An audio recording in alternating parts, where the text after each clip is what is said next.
آپ کو معلوم ہے کہ ماہ ربیع الاول کا آغاز ہو چکا ہے، دوسری تاریخ ختم ہوئی اور آج ہم تیسری شب میں اس وقت یہاں بیٹھے ہیں۔ یہ ماہ مبارک حضور صلی اللہ علیہ وسلم کی سیرت مطہرہ سے ایک بڑا گہرا تعلق رکھتا ہے۔ حضور کی ولادت باسعادت بھی اسی ماہ مبارک میں ہوئی، اگرچہ تاریخ کے بارے میں اختلاف ہے۔ حضور کا انتقال بھی اسے ماہ مبارک میں ہوا، اور وہ متفق علیہ تاریخ ہے 12 ربیع الاول اصل میں حضور کا یوم وفات ہے، اور اکثر محققین کی رائے یہ ہے کہ آپ کا یوم ولادت جو ہے وہ 9 ربیع الاول ہے۔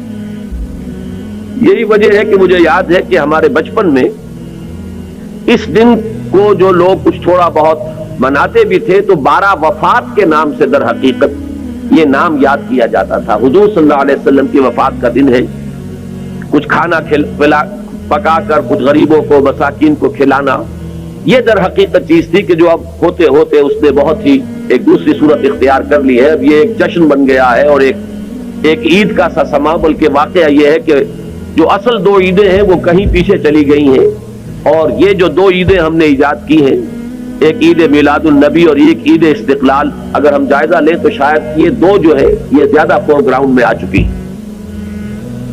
لیکن یہ کہ جہاں تک آپ کی ولادت اور آپ کے وفات کا اس ماہ مبارک میں ہونا ہے وہ ثابت ہے۔ مزید برآں حضور کا ورود مدینہ منورہ میں بھی ماہ ربیع الاول میں ہوا ہے۔ اس پہلو سے اگر اس ماہ مبارک میں ہم سیرت النبی کے مطالعے کا ایک خاص موضوع رکھیں، کسی تاریخ کے تعین کے بغیر اس مہینے کی مناسبت سے سیرت مطہرہ پر گفتگویں ہو، غور و فکر ہو، اور اس میں بھی عملی پہلو سامنے ہو، اتباع کا جذبہ ہو، سمجھنا سمجھانا اس لیے ہو کہ اس پر عمل کرنا ہے، تو یقیناً یہ چیز ہمارے لیے بہت مفید ہوگی اور ہمارے بہت سے امراض کا شاید اس سے مداوع ہو سکے۔ یاخذون بسنتہ ویقتدون بامرہ ثم انہا تخلف من بعدہم خلوف۔ پھر ہمیشہ یہ ہوتا، ہر نبی کا جاننے والوں میں، پہچاننے والوں میں، ماننے والوں میں ہوا ہے، امت محمد بھی مستثنیٰ نہیں ہے۔ یقولون ما لا یفعلون ویفعلون ما لا یؤمرون۔ یہاں نوٹ کیجئے کہ وہ کہتے وہ تھے جو کرتے نہیں تھے، اور کرتے وہ تھے جس کا حکم نہیں۔ عید میلاد النبی کیا حضور کا حکم ہے؟ کیا اس کا کوئی ثبوت صحابہ سے ہے؟ کیا ہم صحابہ کے مقابلے میں حضور سے زیادہ محبت کرتے ہیں؟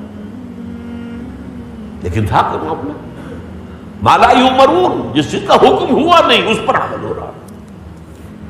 یہ ہے در حقیقت رسم پرستی، اور رسم کے اندر پھر اضافہ ہوتے چلا جاتا، اس پر ردے پر چڑھتے چلے جانا جو ہے، یہ دوسرا سبب ہے۔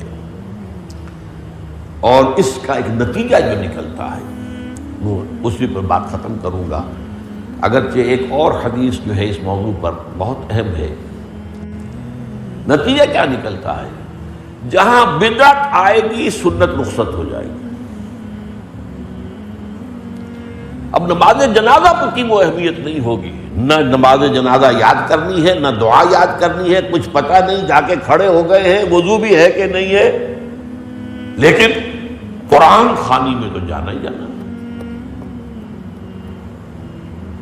یہ کیوں ہوتا ہے؟